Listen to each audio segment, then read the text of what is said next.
उससे उससे व्यक्ति में कुछ क्रियाएं उत्पन्न होती हैं।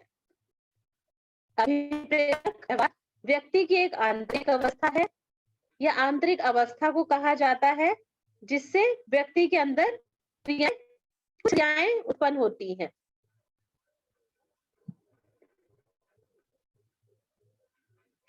अभिप्रेरक व्यवहार में सेकंड डेफिनेशन है अभिप्रेरक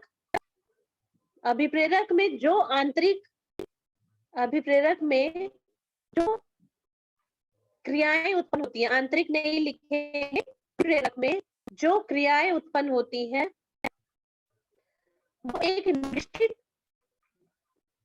एक निश्चित दिशा की ओर आप कुछ भी लिख सकते हैं, वो एक निश्चित दिशा में उद्देश्य की प्राप्ति की ओर बढ़ाता है।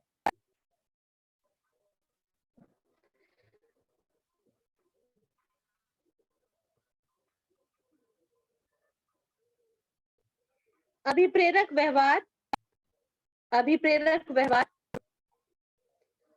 व्यक्तित्व को सक्रिय करता है, निर्देशित करता है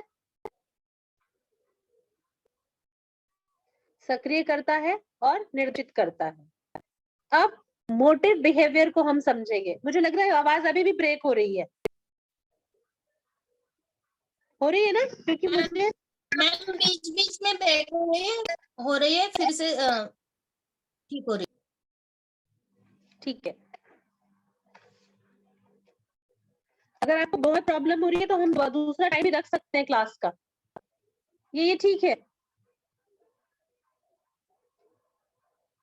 ठीक है ना मैम? चलिए ठीक है। तो मोटिवेशन या मोटिव बिहेवियर कौन सा होता है जिसमें आप अपने व्यवहार को करने के लिए हमेशा क्या एक्टिव रहते हैं। ठीक है, देखो इसमें भी दो टाइप के होते हैं, एक जन्मजात और एक अर्जित। ठीक है, एक होता है इसमें जन्मजात को क्या बोले, जो बाय बर्थ इन बर्थ आपको, हाँ ठीक है ना, और अर्जित कौन से हो गए, जो अर्न्ड होते हैं, एक्वायर्ड होते हैं जो। ठीक है, दो तरह के बिहेवियर आपके मतलब मोटिव्स होते हैं आपके पास बिहेव करने के, व्यवहार करने के लिए। जैसे अगर आप देखो जन्मजात व्यवहार कौन सा होता है, इसको इन्होंने बहुत सी क्रियाएं इसमें बताई हैं जो हमारे साथ बचपन से ही चलती हैं हमारे व्यवहार में, जैसे भूख, प्यास, या फिर इन्होंने क्या बोला है, नींद आना और यौन क्रियाएं, ये सब बाय बर्थ होती हैं। ये जन्मजात व्यवहार को के मोटिव्स माने गए हैं। अगर आपको भूख लगेगी तभी आप खाने को खोजने की क्रिया करोगे, तभी आप बनाने की क्रिया करोगे। ठीक है, ये भी व्यवहारिक, बट ये अर्जित है, सॉरी जन्मजात है। ठीक है, इसमें इन्होंने चार चीजों को इंपॉर्टेंट बताया कि आदमी, भूख, प्यास, नींद और सेक्स, ये चार चीजें बहुत इंपॉर्टेंट मानी गई है जो आपके साथ बाय बर्थ शुरू हो जाती है और इनसे व्यवहार करते भी हैं। खाना बनाने के लिए, खाने के लिए खाना बनाएंगे भी, उसको कमाएंगे भी, व्यवहार तो यही शुरू हो गया। ठीक है, वरना आप देखिए जो स्किनर थे, हांडाइक थे, उन्होंने एनिमल जो क्या बिहेवियर था उसके ऊपर रिसर्च की थी। उन्होंने चूहों पर और बिल्लियों पर रिसर्च करके बताया कि दोनों में, पशुओं में भी और मनुष्यों में भी बिहेवियर जन्मजात होता है। तो भूख, प्यास, नींद और सेक्स, ये चार इंपॉर्टेंट चीजें उन्होंने बताई हैं। दूसरा जो अर्जित है, एक्वायर्ड बिहेवियर है या एक्वायर्ड अभिप्रेरक है, वो कौन से होते हैं, उसमें इन्होंने 5 पॉइंट बताए हैं।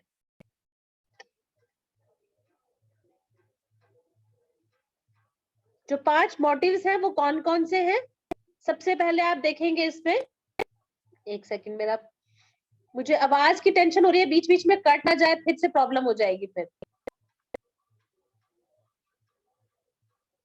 सबसे पहले है इसमें, आज काफी हो रही है मैम वैसे ब्रेक ना।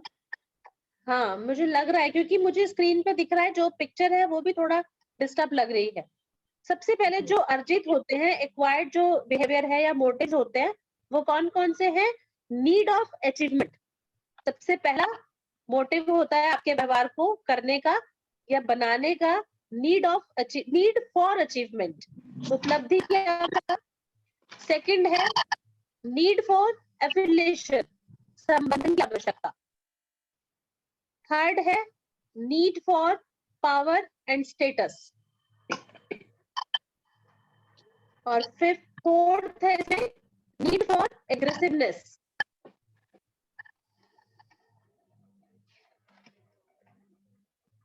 Need for aggressiveness.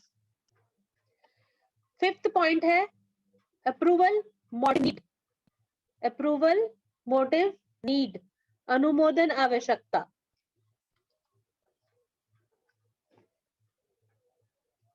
पहला, आप उपलब्धि के लिए व्यवहार के जो जो मोटिव्स हैं वो आपको व्यवहार करने के लिए कैसे प्रेरित करते हैं, उपलब्धि, उसमें फर्स्ट पॉइंट है। सेकंड है उसमें संबंधन। थर्ड है स्तर और सत्ता। फोर्थ है आक्रमणशीलता। फिफ्थ है अनुमोदन।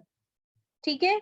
अब आप ये देखिए कि जब भी कोई अभिप्रेरक हमें कोई व्यवहार करने के लिए प्रेरित करता है या कोई भी मोटिव्स हमारे अंदर बिहेवियर को प्रेरित करते हैं आगे उसको चलाने के लिए या दिखाने के लिए, जब हमारे पर्सनालिटी में कोई बिहेवियर दिखता है तो उसमें तीन चीजें काम करती है।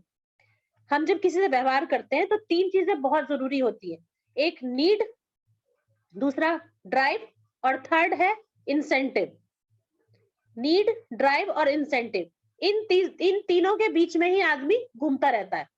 पूरा बिहेवियर, उसकी पर्सनालिटी इन तीन चीजों में काम करती है। सबसे पहले आवश्यकता, दूसरा है नीड हो गया आवश्यकता, देन इसके बाद इन्होंने क्या बताया था, ड्राइव। ड्राइव क्या होता है, प्रणोद, जो प्रेरित करते हैं आपको काम करने के लिए। और इंसेंटिव क्या है, प्रोत्साहन, कि जब आप अच्छा व्यवहार करते हैं तो आपको और प्रोत्साहन दिया जाता है। तो ये मोटिव्स आपके बिहेवियर को बनाने के लिए बहुत जरूरी बताए गए हैं। तो कोई भी बिहेवियर में इन तीन चीजों के बिना आप अपने व्यवहार को नहीं बता सकते। तो सबसे पहले उपलब्धि की आवश्यकता, ठीक है, need of motivation, sorry achievement. इसमें क्या है कि व्यवहार कैसे हम दिखाते हैं, जब हम सोसाइटी में रहते हैं तो हमें क्या है, किसके लिए हम बहुत ज्यादा प्रेरित रहते हैं, उपलब्धियों के लिए। ठीक है, हर काम को करने के लिए हम आगे बढ़ जाते हैं। क्यों? क्योंकि हमें तो अचीवमेंट लेनी है, हमें तो अचीव करना है। हमारा व्यवहार जो है बहुत डिपेंड करता है इन चीजों पर, कि हम कितना ज्यादा किसी कार्य को करने के लिए प्रेरित कर सके अपने आप को। बिना अचीवमेंट के अगर आप काम करते रहोगे तो आपको उस काम के लिए कोई भी इंसेंटिव या कोई भी ड्राइव आपको उसके लिए नहीं बढ़ा सकती। तो जो व्यवहार है, व्यवहार के अंदर जो आवश्यकता होती है, आप किसके लिए करते हो ऐसे बिहेव, उपलब्धि पाने के लिए। दूसरा इन्होंने क्या बोला, संबंधन।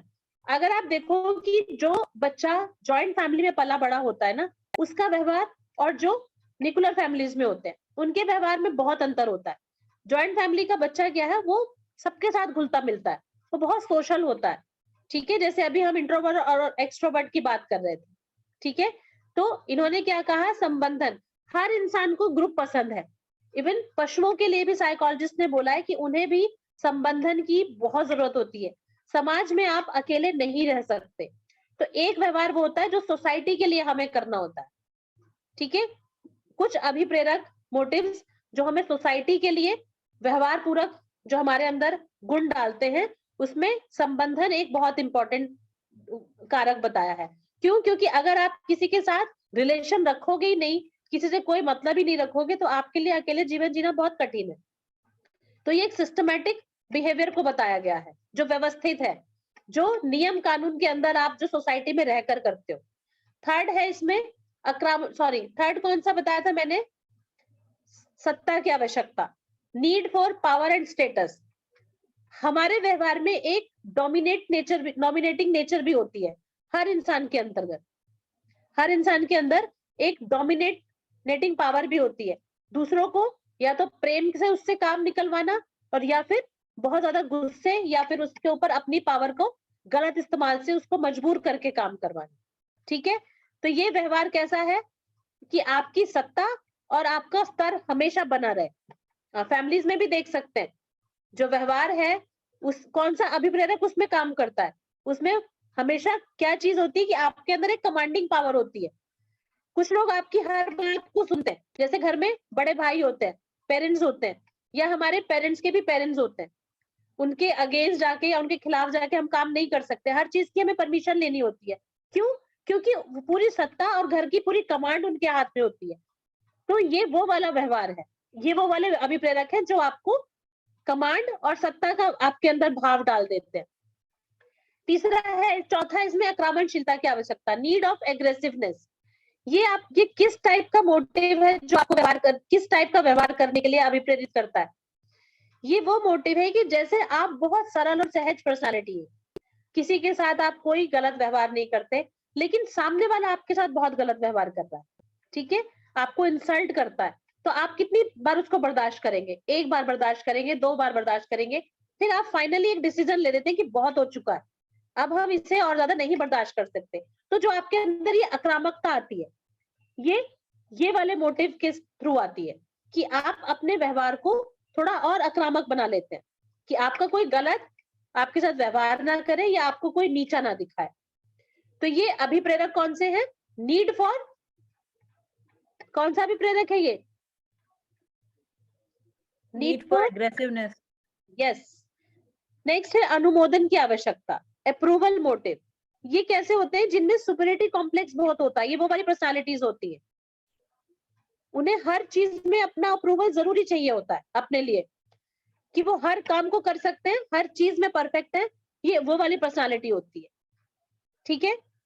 तो ये वो अभिप्रेरक होते हैं जिनमें अप्रूवल पावर, जिनको बहुत नीड होती है अप्रूवल की हर चीज में, या फिर वो दूसरे को अप्रूव करें कि आप इस काम को करने के लिए ठीक है या नहीं ठीक है। तो ये अभिप्रेरक वो है। तो कहने का मतलब ये है कि जो मोटिव्स होते हैं, अभिप्रेरक होते हैं, वही आपके व्यवहार को बाहर प्रकट करते हैं। जैसे मैं अभी आपको ग्रुप में एक पिक्चर भेजूंगी कि 3 चीजें हमारे व्यवहार में मानी गई हैं।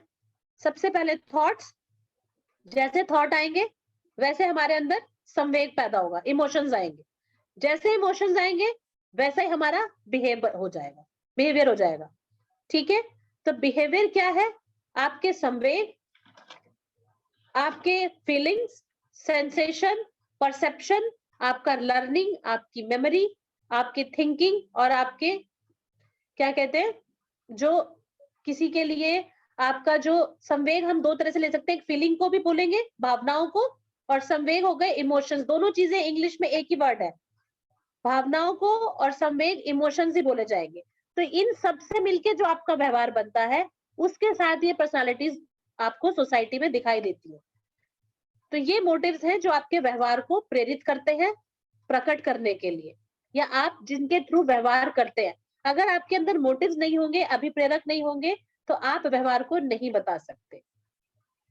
जितना भी आप, जैसे आपने बताया ये व्यवहार का, जैसे पावर एंड स्टेटस, तो हम जैसे ये योग की पढ़ाई कर रहे हैं, तो ये हम इसको कैरी करके चलेंगे तो एज ए योगी तो ये हमारे लिए नहीं, मैंने आपको क्या बोला कि जो ये मोटिव्स हम पढ़ रहे हैं, आप इनको नेगेटिव में नहीं लेंगे। ये नेगेटिव कब होते हैं? जब आपके संज्ञानात्मक, जो आपकी कॉग्निटिव प्रोसेस है ना, वो डिस्टर्ब हो जाती है, तब ये मनोरोग बन जाते हैं। योग में कमांड क्या है? योग में आप अपने मन को कंट्रोल कर रहे हैं ना, एक तरह से आप कमांड तो कर रहे हैं, ठीक है, और आप अपनी सत्ता और पावर को भी अपने ऊपर इस्तेमाल कर रहे हैं। किस लिए कर रहे हैं? कि आपका मन नियंत्रित रहे, ठीक है, नियंत्रण में लाने के लिए। लेकिन वो नियंत्रण गलत नहीं है। यहाँ सत्ता और स्तर का मतलब क्या है? कि जो हमारे लिए हमें पॉजिटिव रखे, या हमारे व्यवहार को समाज में किसी भी तरह से वो कोई भी उसके विरुद्ध न जाए, ठीक है। मतलब वो अभिप्रेरक क्या होते हैं? अंदर से। अब एक जो जन्मजात बताया गया, उसका एग्जाम्पल मैं आपको देती हूँ। आपको जब भूख लगती है तो वो आपको प्रेरित कर रहा है कि आप खाना खाओ, आपको भोजन खाना है, ठीक है, फिर आप भोजन बनाते हो, है ना। कुछ तो अंदर से आपको, कुछ तो किसने पुल किया ना, जब आपको नीड हुई तभी आपने ड्राइव किया। जैसे ही आप ड्राइव करोगे तो उसका इंसेंटिव क्या है? जब आप खाना आपके सामने आ जाता है, ठीक है। बिहेवियर में इसीलिए प्रेरकों को बहुत इंपॉर्टेंस दी गई है। अगर आप किसी के लिए प्यार को फील कर रहे हैं, आपके अंदर अगर इमोशंस है किसी के लिए, प्यार के लिए, तो आप उसे कैसे बताओगे? वो आपको अंदर से पुल कर रहा है कि आपको इसको बताना है, तो आपके संवेग बाहर आ जाएंगे। वो संवेग जो बाहर आते हैं वो व्यवहार है। किसी के प्यार को, गुस्से को आप कैसे समझते हो? उसके बोलने के तरीके से तो समझते हो। तो यहाँ सिर्फ व्यवहार क्या है, कैसे किया जाता है, क्या क्या चीजें उसको प्रेरित करती हैं और कितने टाइप की पर्सनालिटीज होती है, वो सब मैंने आज आपको बताया। ठीक है, तो अगर हम इसको छोटा छोटा मोटा मोटा पढ़े तो व्यवहार क्या है बताइए। नहीं आंसर। व्यवहार आपका आचरण करने का तरीका है, आप कैसा आचरण कर रहे हैं। ठीक है कपिल जी, आप मेरे साथ अगर अच्छा बिहेव कर रहे हैं तो कहीं ना कहीं आपके अंदर कौन सा मोटिव है, कौन सा आपको अभिप्रेरक पुश कर रहा है, क्योंकि आपका माइंड और आपका मन, आपकी बुद्धि और आपका मन बैलेंस्ड है, आपके इमोशन भी बैलेंस्ड है, आपके अंदर जो कॉग्निटिव प्रोसेस है वो भी बहुत सोच समझ भी आपके अंदर अच्छी है, तो आप सामने वाले को वैसा ही वो देंगे, क्या कहते हैं, क्या बोलेंगे उसको, वैसे ही दूसरे सामने रिस्पॉन्स वाले को करेंगे। रिस्पॉन्स करेंगे जैसा कि वो आपके साथ कर रहा है। मैं आपको देखकर अगर कोई बात पॉजिटिव बोल रही हूँ लेकिन आप उसको नेगेटिव ले रहे हैं तो इसका मतलब कहीं ना कहीं कोई फॉल्ट है। ठीक है, तो व्यवहार इन सब चीजों से मिलकर बनता है जिसे हम पर्सनालिटी भी बोलते हैं। पर्सनालिटी में सिर्फ आपका बाहरी मुखौटा ही नहीं है, इंटरनली भी सब चीजें उसमें काम करती हैं। आपका मैम सोच, हाँ जी, जैसे ये आपने 5 मोटिव्स बताए हैं ना, ये तो सब में थोड़े थोड़े होते होंगे या सब में होते हैं। आपके तो- अंदर ना आक्रामकता भी है, आपके अंदर उपलब्धि हासिल करने की भी जरूरत है आपको, आप चाहते हैं कि मैं बहुत ऊपर उठूं। ठीक है, कहीं ना कहीं आप लोगों को डोमिनेट भी करते होंगे लेकिन वो थोड़ी थोड़ी मात्रा में होती है चीजें। जो एक पूरा कंप्लीट जो आपका बिहेवियर हमारे सामने दिख रहा है वो इन सब चीजों से ही बन रहा है। ठीक है, तो लेकिन किसी एक चीज का डोमिनेंस होता होगा ना मैम, बिल्कुल जो हमें सभी डिफरेंट बनाता है बाकी सबसे डिफरेंट, जैसे जो बनाता है, हाँ, तो वो कोई एक चीज का डोमिनेंस होता होगा जो हमारी कंप्लीट पर्सनालिटी को चेंज कर देता है बाकी लोगों के कंपैरिजन में। जैसे वो चेंज होगी पर्सनालिटी, जैसे ही आप उस ज्यादा उसकी तरफ पुश होने लगते हैं तो वो वहां पर मनोरोग बन जाते हैं। ये रिसर्च इसीलिए हुई है सबके ऊपर। यहाँ पर जो इतने जो रीजंस बताए गए, इतने कारक बताए गए हैं, वो क्यों बताए गए हैं कि इन्होंने हर टाइप की पर्सनालिटी को अपने अध्ययन में लिया, सब पे शोध किया। इन्होंने क्या बोला कि पर्यावरण से मैं आपके व्यवहार को बदल सकती हूँ। वाटसन ने क्या बोला कि जो पर्यावरण है उससे मैं आपके व्यवहार को बदल सकती हूँ, मैं आपको एक अच्छे इंसान से एक क्रूर आदमी बना सकती हूँ। ठीक है, या एक क्रूर आदमी से बहुत अच्छा इंसान बना सकती हूँ। पर्यावरण से आपके बिहेवियर पे इतना असर पड़ता है। ठीक है, और इसमें फ्राइड ने क्या बोला कि जो आपके साथ बचपन में जो चीजें घटी है, जो बचपन में आपने सोचा, जो आप अपने घर में माहौल देखते थे, वो कहीं ना कहीं आपके अनकॉन्शियस माइंड में है, तो आपका व्यवहार उससे कनेक्ट जरूर होगा। कुछ ना कुछ आपके अंदर ऐसी चीजें आ जाएंगी कि आपके व्यवहार में वो झलकेंगी ही झलकेंगी। कहीं क्या बोला कि कुछ लोग क्या होते हैं, अपने आप में ही रहते हैं। ठीक है, जो मानवता वाला जो थर्ड फोर्स बताया था, थर्ड फैक्टर बताया था बिहेवियर का, जिनके मानवतावादी जो संदर्श है वो कैसा होता है कि ये क्रिएटिव होते हैं, अपने में ही लगे रहते हैं, उन्हें जरूरत नहीं है दुनिया की, इनको आप इंट्रोवर्ट भी बोल सकते हैं। ठीक है, तो इतना आज का टॉपिक था।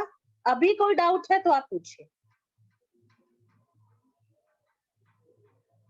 मैम वैसे तो शुरू में थोड़ा सा मतलब क्लियर नहीं हो पाई चीज। बताइए। ये जो आपने अर्जित और क्या था समथिंग कुछ अप्रकट, अप्रकट, अर्जित और अनुक्रिया, जो है हमारी ना? एक्टिविटीज होती ये टर्म्स ऐसे है ना मैम हम्म, कि वो टर्म्स ऐसे वो समझ में नहीं आ रहे वो है, वो आपको उसको बहुत ज्यादा सीरियसली लिखने की जरूरत नहीं है, वो सिर्फ मैंने आपको बता दिए कि ये किस किस टाइप का होता है ना। आप इसको अगर डीप, ये आपके सिलेबस में नहीं है लेकिन फिर भी अर्जित मतलब क्या होते हैं, अप्रकट क्या होते हैं, जो दिखाई नहीं देते। अप्रकट कौन से होते हैं, जो दिखाई नहीं देते। वो कौन सी चीजें होती है, जैसे दिल का धड़कना, दिख थोड़ी रहा है आपको। ठीक है, या फिर इसमें और क्या क्या बताया था मैंने, एक बार दोबारा इसको देख लेते हैं। आपने बताया था पाचन व रक्त पाचन। का हाँ, पाचन, दिल का धड़कना, बातचीत करना, टहलना, नहीं आपने सब नहीं, चीजें बातचीत करना और टहलना तो दिख रहा है, वो तो अर्जित है। वो एक्चुअली सब मिक्स हो गया ना मुझे प्रकट, सुनिए आपने गलत कर दिया है। वो एक्चुअली सबसे सब मिक्स हो गया वो। वेट मैं इसको सिंपल भाषा में बताती हूँ। जो चीज आप देख सकते हैं, जो क्रियाएं अनुक्रियाएं आप देख सकते हैं, वो कौन सी है? जैसे बातचीत करना, मैं आपसे बात कर रही हूँ, आपको मैं दिखाई दे रही हूँ, ठीक है, या मैं आपके साथ टहल रही हूँ, या किसी के साथ कोई भी टहल रहा है, तो वो एक दूसरे को देख पा रहा है। तो ये प्रकट अनुक्रियाएं होती हैं जो दिखाई देती हैं हमारे व्यवहार में। एक होती है अप्रकट अनुक्रियाएं, जैसे सोचना। आप सोच, क्या आपके दिमाग में चल रहा है, आप वो नहीं देख पाते, नहीं देख पाते ना आप, कि आप किसी के मन में क्या है वो तो हम समझ ही नहीं पाएंगे ना, हम देख सकते। तो ये अप्रकट अनुक्रियाएं होती है, सोचना या प्रत्यक्षण करना। प्रत्यक्षण करना क्या होता है कि जब हम किसी चीज को अपनी ज्ञानेंद्रिय द्वारा ग्रहण करते हैं और अपने ब्रेन में जब उसको थिंकिंग करते हैं, ठीक है, वो अनुप्रत्यक्षण उसको बोला जाता है। हम उसको भी नहीं देख सकते। अभी अर्चना के माइंड में क्या चल रहा है मुझे कैसे दिखाई देगा? तो ये अप्रकट अनुक्रियाएं होती है। अप्रकट मतलब जो दिखाई नहीं देती है, प्रकट जो हमारे सामने है, जो हमें दिख रही है, ठीक है। ये हमारे बिहेवियर में इन्होंने क्या बोला, जो एक्टिविटीज हम करते हैं। मैंने फर्स्ट लाइन में बोला था कि क्रिया और प्रतिक्रिया, बिहेवियर में ये दो चीजें होती है। जब आप मेरे साथ कोई व्यवहार करेंगे तो उसकी प्रतिक्रिया मैं भी तो दूंगी। अगर मैं रिस्पॉन्स नहीं करूंगी तो वो इसका मतलब हम लोग कहीं ना कहीं कुछ हमारे अंदर प्रॉब्लम है, ठीक है। फिर मैंने इसमें एक बताया था आपको रिलैक्स एक्शन। रिलैक्स एक्शन कौन से थे? जो हमारी बॉडी ऑटोमेटिकली करती है, जैसे पलक झपकाना, है ना, या फिर रोना। अगर हमें कोई किसी बात से हर्ट करेगा तो वो हमारे दिल में जो भाव आए हैं, हृदय में या दिमाग में जो चीजें आई हैं, वो देख नहीं सकते। तो वो क्या होता है, ये सॉफ्ट चीजें होती, सहज प्रक्रियाएं होती, जैसे रोना हो गया, हंसना हो गया, सांस लेना है, या फिर आंखों को मलना है, या आंखें झपकाना है। ये सहज प्रक्रियाएं क्या है, जो शरीर द्वारा ये व्यवहार में चलती रहती है।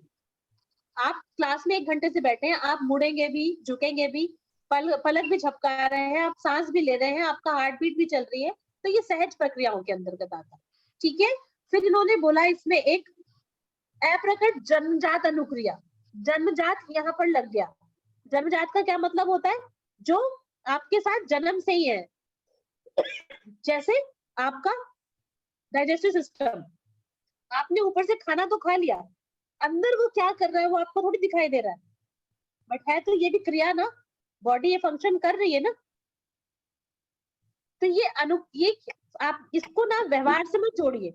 ये तो हमारे अंदर चलती रहती है एक्टिविटीज, ये वो चीजें हैं, ठीक है।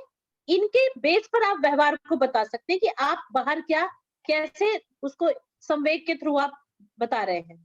जैसे अगर आपको किसी बात का बहुत बुरा लगा और आपको बहुत गुस्सा आ गया, तो आप जब मुझ पर जब तक चिल्लाएंगे नहीं तब तक मुझे पता ही नहीं चलेगा। बट ये इंटरनली अप्रकट अनुक्रियाएं आपके अंदर चल रही है। आपको बहुत गुस्सा आ रहा है मेरे ऊपर, आपको मेरी कोई बात अच्छी नहीं लग रही, लेकिन अंदर तो चल रहा है ना वो सब कुछ, आप बस प्रकट नहीं होने दे रहे उसको। जैसे ही आप प्रकट होने देंगे वो व्यवहार हो जाएगा। क्लियर? आप कोई किसी को कोई क्वेश्चन पूछना है तो बताइएगा। No ma'am. बिहेवियर समझ आया कि नहीं आया? मैं दोबारा भी समझा सकती हूँ पूरा।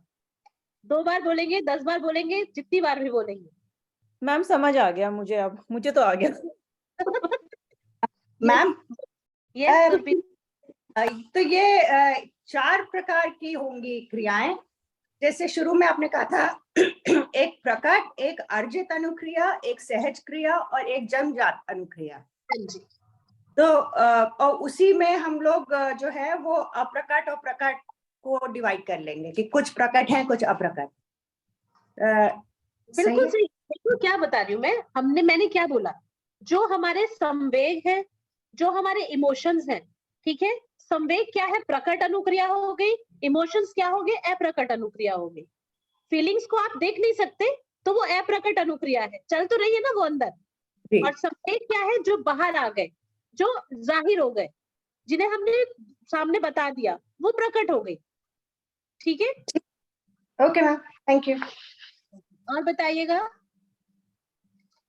किसी और का कोई डाउट है तो पूछिए। No ma'am. Ma'am actually it's not that difficult but the terms makes us confuse actually ना, कि आप उन टर्म्स को याद रखो। इसके अंडर ही चलना होगा, हम इनसे बाहर नहीं जा सकते। क्यों? क्योंकि साइकोलॉजी क्या है? प्रैक्टिकल सब्जेक्ट है।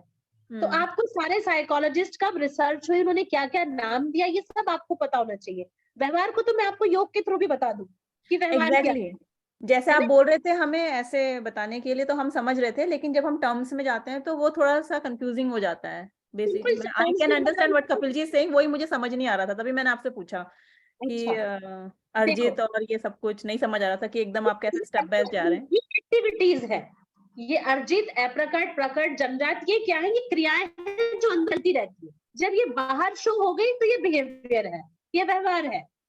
ठीक है, तो सभी साइकोलॉजिस्ट ने क्या बोला है कि दो टाइप के व्यवहार होते हैं, एक क्रिया और एक प्रतिक्रिया। क्रियाएं हैं जो हमारे अंदर ये है, और जब ये शो हो जाएंगी तो ये प्रतिक्रिया है, क्योंकि ये दिख गई, संवेग बाहर आ गए। ठीक है, फिर उन्होंने क्या बोला कि 5 अभिप्रेरक है जो आपको मोटिव, जो आपको अभिप्रेरित करते हैं, पुल करते हैं, या आपको ड्राइव करने के लिए मजबूर करते हैं। आप अपने व्यवहार को दिखाओ, बताओ। वो 5 मोटिव्स कौन कौन से हो गए जो मैंने आपको बताए थे? एक तो सह संबंधन, दूसरा उपलब्धि, एक उसमें क्या बताया आक्रामणशीलता, एक मैंने आपको बताया था जो इसमें अनुमोदन। ठीक है, ये सब चीजें होंगे। और तीसरा मैंने आपको क्या बताया कि व्यवहार बनता किससे है? आपके इमोशंस, आपके संवेग, आपके प्रत्यक्षण, आपका अधिगम, आपकी स्मृति और आपका चिंतन, इन सब से मिलकर आपका व्यवहार बनता है। और आपके व्यवहार में जब ये चीजें दिखाई देती हैं तो हम उसे पर्सनालिटी बता देते हैं। ठीक है, बस इतना ही था आज। अभी मैम, डाउट है तो आप पूछ सकते हैं। नहीं डाउट नहीं है, वैसे तो एक्चुअली मुझे कभी एग्जाम की टेंशन होती नहीं है, लेकिन अगर ये थियोरेटिकल एग्जाम हुआ तो मुश्किल से ही पास होगा। क्वेश्चन अगर आया भी ना, जहां तक मुझे पता है, तो वो यही आएगा कि व्यवहारवाद के संस्थापक कौन थे या व्यवहारवाद के जनक कौन थे। ऑब्जेक्टिव क्वेश्चन आने हैं, तो आप इसमें वाटसन लिख दीजिएगा। ठीक, अगर आपके पास क्वेश्चन आ जाता है कि उन्होंने व्यवहारवाद के लिए उन्होंने आनुवंशिकता या पर्यावरण में कौन सा महत्वपूर्ण कारक माना, तो 2 ऑब्जेक्टिव आपके पास और भी होंगे। ठीक है, तो आप किसको देंगे, किसको बताएंगे आप? आपका क्वेश्चन का आंसर जहां तक मुझे पता है क्या आएगा, या तो ए और बी सही है या बी और सी सही है। तो उन्होंने पर्यावरण को भी माना, आनुवंशिकता बाद में को माना, भी- पहले वांछिकता को माना। अगर थर्ड क्वेश्चन आपके पास आ जाता है कि व्यवहारवाद में प्रेरक कितने प्रकार के हैं, तो आप उसको मेनली कितने प्रकार के? 2 प्रकार के, एक जन्मजात और एक अर्जित। ठीक है, अगर उन्होंने अर्जित अभिप्रेरक पूछ लिए कौन से, तो आप उसमें ये सब चीजें डाल सकते हैं। ठीक, समझ गया। इसीलिए जो डिफिकल्ट है मनोविज्ञान, साइकोलॉजी, क्योंकि समझ नहीं आता।